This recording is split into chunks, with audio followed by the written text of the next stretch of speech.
Institute for economics and peace, IEP, इसका headquarter है Australia में। According to this report, peacefulness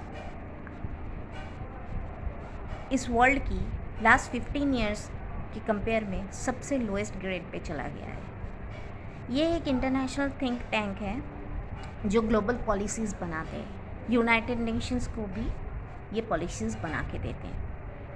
तो हम बात करने वाले हैं ग्लोबल पीस इंडेक्स के बारे में।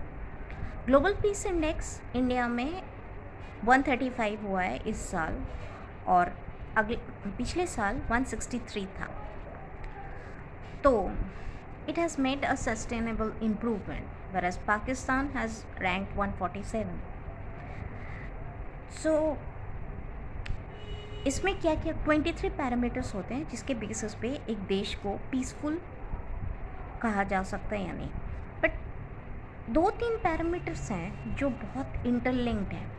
एक है हैप्पीनेस इंडेक्स जो यूनाइटेड नेशन निकालता है, एक होता है करप्शन इंडेक्स जो WTO निकालता है, और एक है ये ग्लोबल पीस इंडेक्स। तो ये सारे पैरामीटर्स एक दूसरे से कॉमनली कोरिलेटेड है। एक बिजनेस इनसाइडर का एक रिपोर्ट आई थी, उसमें कहा गया है कि 646 बिलियन मतलब 646 crore 64600 crore is lost due to this violence. This is the cost of violence.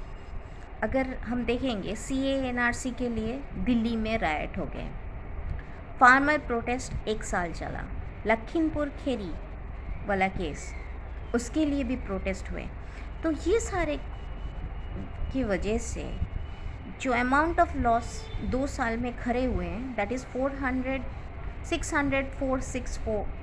604,600 crore. इस एक नेशनल हाईवे 4 लेन का 1 किलोमीटर बनाने में 8 से 9 करोड़ लगते हैं। अगर हम 64600 को 9 करोड़ से डिवाइड करें तो कश्मीर से कन्याकुमारी तक एक बार अप और डाउन का रोड बन सकता है। तो इस what is the relevance of global peace index? Global peace index में आप देखेंगे Syria, Sudan, central Africa Republic worst affected हैं। जब भी पीस इंडेक्स कोई भी देश का खराब स्थिति में जाता है, इसका मतलब है United Nation always try to intervene in that country before that goes beyond control. Yemen देख लीजिए, अफ़गानिस्तान देख लीजिए। तो हम लोगों का जो इंडिया का रिपोर्ट आई है उसमें कॉस्ट ऑफ वायलेंस GDP के साथ रिलेट किया गया है।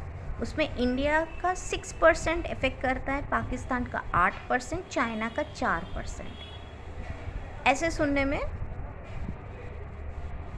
अजीब लग रहा है। पर कैपिटा इनकम क्या होता है? एक इंसान के पीछे कितना इनकम हो रहा है कंट्री का। तो per capita impact of this violence India में है $841, पाकिस्तान में $700, चाइना में $1376। इनकम ज़्यादा है चाइना का तो उसका इम्पैक्ट ज़्यादा होगा। So the economic cost of violence include direct and indirect cost. याद रखिएगा, it's not that only direct cost, train जला दिए, ये जला दिया, नहीं। It also calculate the indirect cost. आगे से India is trying massively to improve 2 parameters. एक है ग्लोबल पीस इंडेक्स, दूसरा है करप्शन इंडेक्स। Thank you.